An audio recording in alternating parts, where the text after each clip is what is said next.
A woman from Atmore is living her dream, representing the state of Alabama in the National American Miss Program. Sarah Milliken of Atmore has competed in the National American Miss Program since she was 15. Now at 23, the famous saying rings true: third time's a charm. I get to be the next Miss Alabama and wear this crown for a year. No matter what your body looks like, you can do anything that you set your mind to. Just because I'm fat, that doesn't invalidate the things that I say. She died. You ready to get supersized? She died too. Today I've got the big Fruit Loop. He's dead. Join me on my Fat Positive radio show, Which didn't last long because she died. It's just another episode of I Told You So. Another very, very, very fat person died very, very young. This is clown world stuff.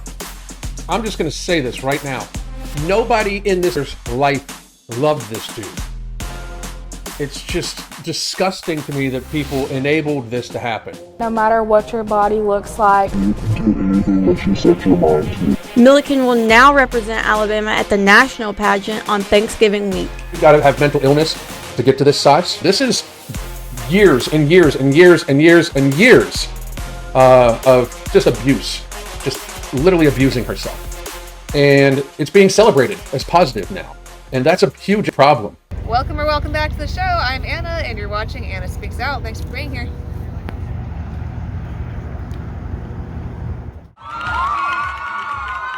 A new queen has been crowned. As a super obese role model to young girls everywhere. Don't you sometimes wish that this was all just a bad dream that you could soon wake up from? Some people might argue that that is somewhat the case to a degree, actually, but that's a different story for a different day.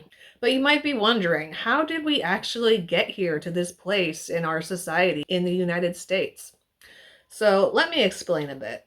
So in this CNN-style article from 2018 entitled 7 Plus-Size Models Who Paved the Way for Today's Biggest Names, apparently a woman who went by M, born Melissa Owens Miller, is considered to have been the first mainstream plus-size model to achieve mainstream commercial success. And she was the first plus spokesperson contracted by Revlon in 1998.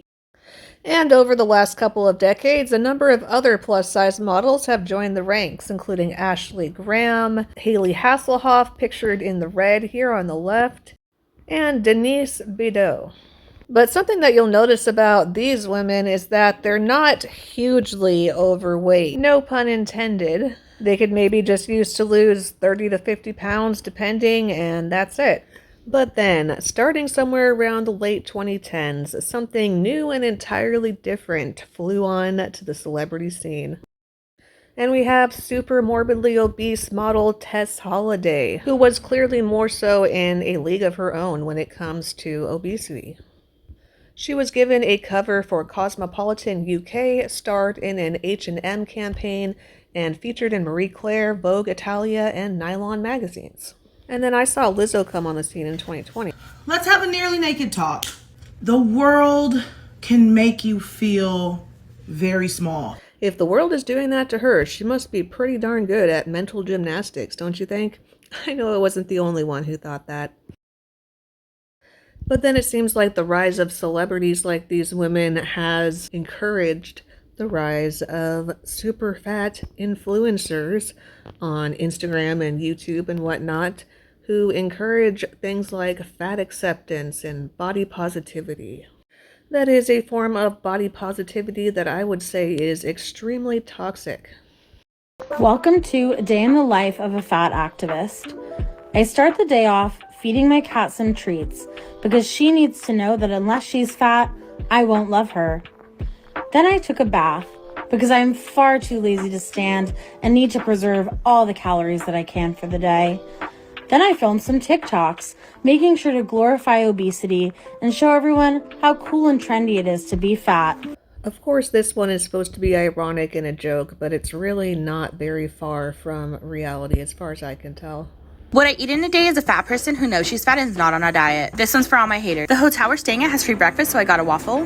Later for lunch, my husband took me to a sushi with a conveyor belt, and it was happy hour, so we got a bunch of stuff. And then miso soup. Later that night, I had some sunflower seeds in Arizona. What I eat in a day is a fat girl who gets comments like this and is still not on a diet. My coffee up with sugar. Had a breakfast full of carbs, eggs, cheese, and prosciutto. Vegan cream cheese from Trader Joe's is bomb. Smoothie bowls for me and Noah, but fruit has sugar, so this is really unhealthy for me. I'm probably gonna die because this is what I had for dinner. Anyways, I'm hungry, gotta go. Fat people are allowed to eat what they want without feeling guilty about it. Get over it. You know, riding in.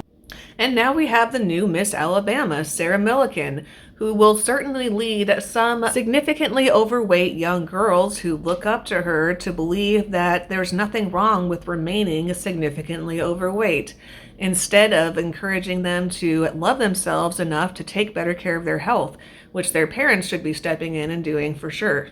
And considering all of the fat influencers who have died in very recent years, this is a disturbing reality. I actually just learned today that another fat influencer just died a few days ago. He ran a YouTube vlog channel and went by the name Callejas 503. And this Daily Mail article about him from June 10th says that his death was confirmed by family on Instagram on Thursday, and his cause of death has not been revealed. Judging by what you're seeing on your screen now, though, it shouldn't be too difficult to make an educated guess about what may have been a major contributor to his untimely death. I don't think that anyone would expect an anorexic person like Eugenia Cooney or a drug addict who was promoting their addiction to be on the cover of a magazine or winning some type of pageant that's supposed to be honoring people seen as role models. So it leads me to ask myself, why are morbidly obese people given these honors on a regular basis when their lifestyle is arguably just as dangerous? I'm not going to pretend to know all of the reasons why obesity has become an accepted form of endangering one's life and abusing oneself, similar to another highly debated topic, which is transgender surgeries. But I do believe that it's a possibility that behind various things like this, another one would be abortion, there could be a sort of overall goal that could be being met in these various types of ways. Are you familiar with the Georgia Guidestones and what they actually say on them? A message consisting of a set of 10 guidelines or principles was engraved on the Georgia Guidestones in 8 different languages, one language on each face of the 4 large upright stones. Moving clockwise around the structure from due north, these languages were English, Spanish, Swahili, Hindi, Hebrew, Arabic, traditional Chinese, and Russian. The languages were chosen because they represented most of humanity, except for Hebrew, which was chosen because of its connections to Judaism and Christianity. According to the monument sponsors, the inscriptions are meant to guide humanity to conserve nature after a nuclear war, which the creators thought was an imminent threat. The inscription read, "Maintain humanity under 500 million in perpetual balance with nature." Maintain humanity under 500 million in perpetual balance with nature.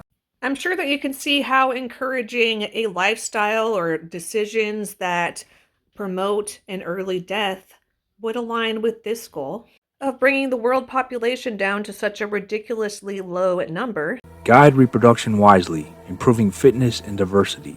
Setting aside the fact that this is straight up eugenics, doesn't it also make you think of women's reproductive rights? Unite humanity with a living new language. Rule passion, faith, tradition, and all things with tempered reason. Protect people and nations with fair laws and just courts.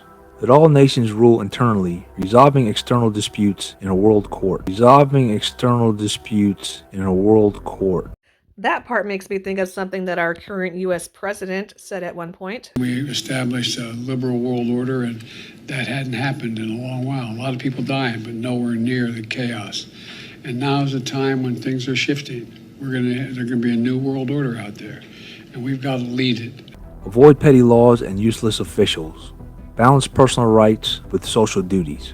Sounds kind of like communism, which is pretty popular with the young people these days. Prize truth, beauty, love, seeking harmony with the infinite.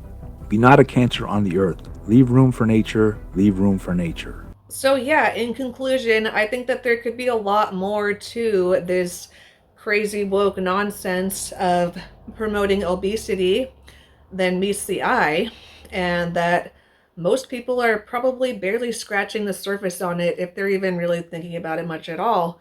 But I would love to know what you think. So please let me know in the comments, and I'll be excited to have a conversation with you. Thank you for watching, and I'll see you in the next one. Lastly, on a more personal note, I am currently pregnant and due to give birth at the end of August. And for personal reasons, I am currently in need of someone to be there to take me to the hospital when it's time for labor and delivery, as well as help me out for a couple weeks after I give birth to my daughter, as I do have a toddler as well. And my mother is willing to be the one, but she currently lives in England, and neither of us really have the money to fly her out, so I'm trying to raise those funds. I sell a variety of items on Poshmark and Mercari, which I will leave the links to in case you want to check those out. But if you would like to donate directly to this cause, I will also leave my Venmo, Cash App, and PayPal links in the description box. Thank you so very much to anyone who decides to support, and God bless you all.